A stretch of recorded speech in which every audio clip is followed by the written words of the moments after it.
Cerberus, also known as Hound of Hades, is a multi-headed dog who guards the gates of the Underworld. Although he will devour anyone who tries to sneak past him, there is more to this dog than his monstrous appearance and gruesome job would suggest. As you might expect of a dog that guards the gates to the Underworld, Cerberus is a ghastly monster. He has the body of a dog with shaggy bronze or black fur, but there ends any sort of normality to this monster.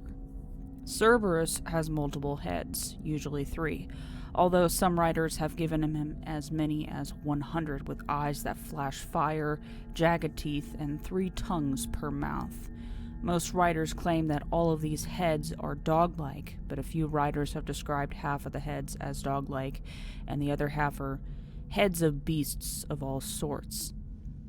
Cerberus's tail slowly morphs into a serpent with a venomous head at the end, and more serpents sprout from his body. Some writers claim that these serpents form a mane around his head, while others describe the serpents growing up from his spine or hanging down like tangled fur all over his body.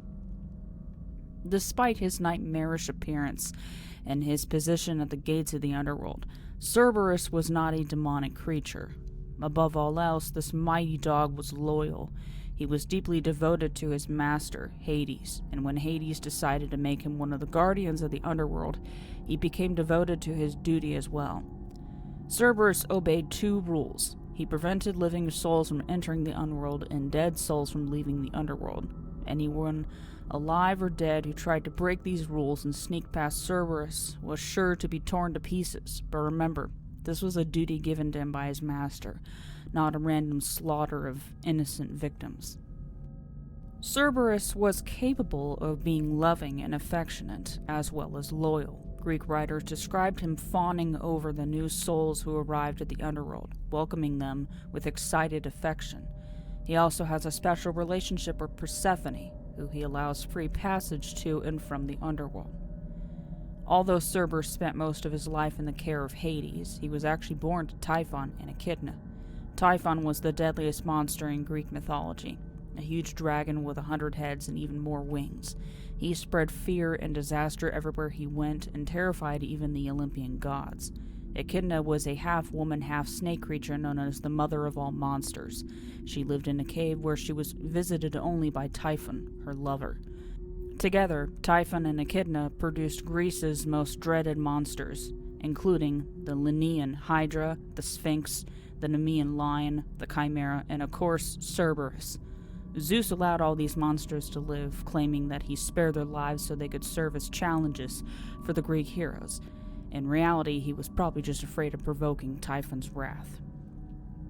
Most of these monsters' children were allowed to run wild, but Zeus saw special potential in Cerberus. He took the young pup and gave it to Hades to be raised as a guardian of the Underworld. Hades was an excellent guardian, but he wasn't invincible. Orpheus was the first mortal to overcome Cerberus. Orpheus was revered in his kingdom for his amazing musical talents. It was said that Hermes invented the lyre, but Orpheus perfected it. His music could even make rocks and water dance, so when he fell in love with the beautiful nymph Eurydice, he had no problem wooing her with his song, but tragedy struck on their wedding day. Eurydice was attacked by a satyr, then fell into a nest of vipers where she received a fatal bite. Immediately her spirit passed to the Underworld. When Orpheus found his beautiful bride dead and cold in the viper's nest, he played such mournful songs on his lyre that all the nymphs and gods wept. They advised him to go to the Underworld and try to soften Hades' heart with his music. But before Orpheus could reach Hades, he had to get past Cerberus. Orpheus snuck as close as he could to the mighty dog, who sat in his customary place, guarding the gates to the Underworld. Then, still in hiding, Orpheus began to play a gentle lullaby. His magic didn't fail him. The music made the dog so drowsy that it lay down and eventually began to snore. Now, Orpheus's path to Hades was clear. He entered the Underworld and he kneeled before Hades and Persephone and played his music. The gods wept for his sadness and agreed to let Eurydice return with him, provided that he didn't look at her until they had returned to the land of the living.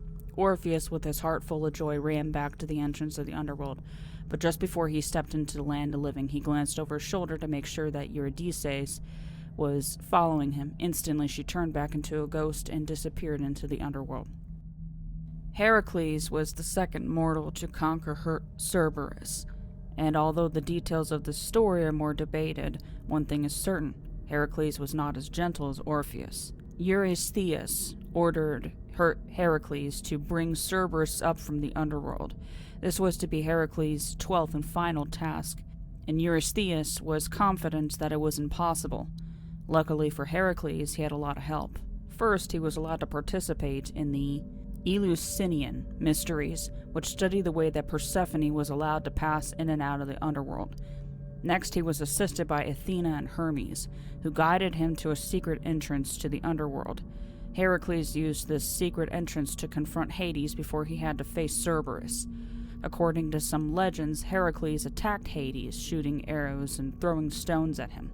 According to other legends, the mere fact that Heracles had discovered a secret entrance to the underworld was enough to intimidate Hades. Either way, the god of the underworld agreed to let Heracles remove Cerberus, provided that he could capture him without using weapons. Heracles began to make his way out of the underworld, this time heading for the entrance that was guarded by Cerberus. On his way, he met more helpers, the heroes Theseus and Pirithous, who had been imprisoned after they tried to steal Persephone. They offered to help Heracles subdue Cerberus in exchange for him breaking the chains that trapped them in the underworld. Heracles agreed and broke their chains, although according to some legends, Pirithous was swallowed in an earthquake as soon as his chains were broken.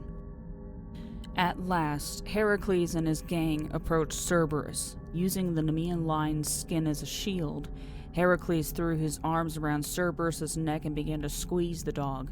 Meanwhile, Theseus prevented Cerberus from fighting back.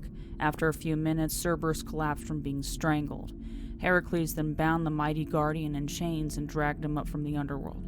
The sunlight in the land of the living made Cerberus sick, and he vomited all of the grass, causing poisonous flowers to grow up. Although he was still sick and weak, the poor dog howled in shame and despair. Nevertheless, Heracles paraded him around Greek cities for weeks, until the gods were tired of seeing the poor beast suffer. Then and only did Heracles deliver Cerberus to Eurystheus, who returned him to Hades. Cerberus first appears as the Hound of Hades in Greek texts dating back to the 8th century BC. By the 7th century, he had been given his name in texts, and began to appear in paintings and statues as well. Eventually, Homer, Hesiod, Plato, Plutarch, Ovid, Virgil, and Seneca all contributed to Cerberus' legend. Some scholars have drawn a connection between Cerberus and the Egyptian god Anubis, who had the head of a jackal and was seen as a guardian of the underworld. It's possible that Anubis, who predated Cerberus, may have influenced the legend. Today, Cerberus is still a well-known and terrifying character. He has appeared in Marvel Comics, the Harry Potter series, and Final Fantasy. A number of military weapons and technologies have also been named after this protective beast.